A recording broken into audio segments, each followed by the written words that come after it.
হয়েছে।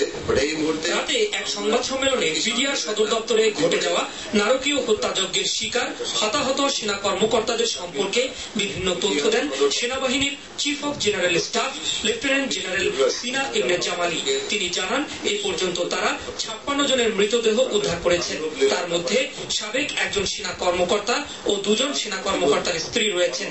মৃতদেহগুলোর মধ্যে 3 জনের পরিচয় এখনো নিশ্চিত করা সম্ভব হয়নি। জীবিত 40 জন সেনা কর্মকর্তাকে উদ্ধার করা হয়েছে বলে সংবাদ সম্মেলনে জানানো হয়। এছাড়াও এখন পর্যন্ত 7 সেনা কর্মকর্তা নিখোঁজ রয়েছেন। নিখোঁজদের মধ্যে আছেন colonel Gulzar Uddin Ahmed, lieutenant colonel Mohijul Elahi, major Abu Saeed Gazzali Dastagir, major Ahmed Azizul Hakim, major Kazi Ashraf Hossain, captain Tanvir Haider Noor ও মেজর মকবুল হোসেন।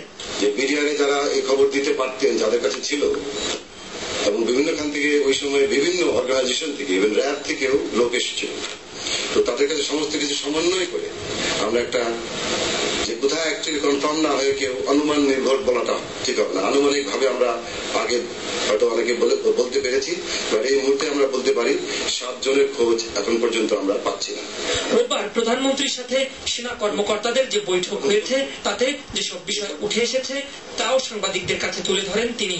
বিডিআরের পুনর্গঠনের একটা কথা উঠেছিল, সেটাতে উনি মতামত দিয়েছেন, যেটা একটা কাজ শুরু করেছে, সিদ্ধান্ত নীতিগতভাবে সিদ্ধান্ত হয়েছে যে নাম এটাকে পুনর্গঠন করে একটা নতুন নাম দেওয়া হবে। এতে করে সেনাবাহিনীতে তৈরি ক্ষোভ অনেকটাই কমেছে বলেও মনে করেন তিনি। মাননীয় প্রধানমন্ত্রী এবং আমাদের প্রতিরক্ষা মন্ত্রী এই দুঃখ বেদনার পাশে আছেন, সেটা তিনি প্রকাশ করেছেন। সেজন্য তো অবশ্যই আমরা সকল অফিসাররা কৃতজ্ঞ তার কাছে। লেফটেন্যান্ট জেনারেল সিনা ইবনে জামালি আরো জানান, সেনাবাহিনীর নিজস্ব একটি তদন্ত কমিটি গঠন করা হয়েছে।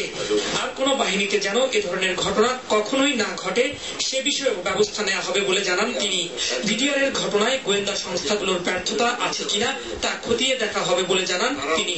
তাদের তৈরি তদন্ত প্রতিবেদনের যে অংশ জনসমক্ষে প্রকাশ করা সম্ভব তা করা হবে বলেও জানান সেনাবাহিনীর chief of general staff lieutenant general Sina Ibne Jamali. Shamim Al Amin, news, Dhaka.